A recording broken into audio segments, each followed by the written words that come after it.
Let's talk about compliance to physical planning regulation and why a major factor that is contributing to this low compliance is the disconnect between the government and the people.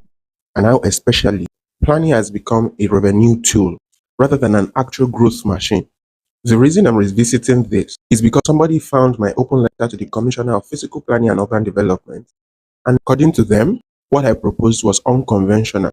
So let's double click into that for a minute. For a little context, what I proposed was for the ministry, through all its agencies, to start using the radio and media to disseminate information constantly and regularly, not just as an agency, but as a customer service unit, interfacing with the public on the advantages, the rudiments, the requirements, and the benefits of compliance to planning. So, advertisement, plays, jingles, social media campaigns that will help the people become familiar with the ministry, its importance, its roles and responsibilities, and how they hold a key part in the success of the ministry and all the parts of the market that it interacts with, and not just one-off amnesty programs.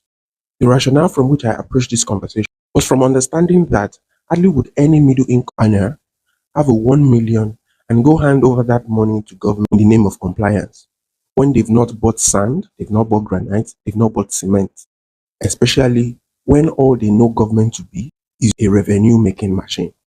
Of course, we can sit here and blame the lawless nature or the lawlessness culture of Nigerians, but the fact still remains.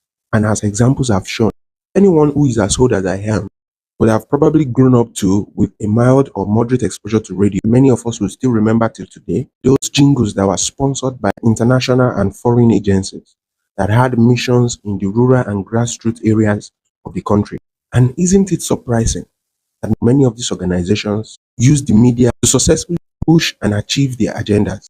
Then how is it that the state and its instruments of governance cannot use this same local media to disseminate, pass, and achieve its agenda? Meanwhile, these same people use the same media to reach the grassroots when it's time for election. So we can theorize, make excuses, and rationalize this all we want. But if we must achieve anything meaningful, any positive change, then the ministry and its agencies must see this as a business that they must invest in before they expect to get returns.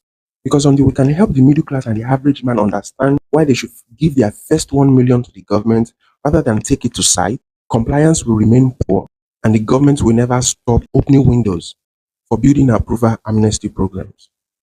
I hope this helps.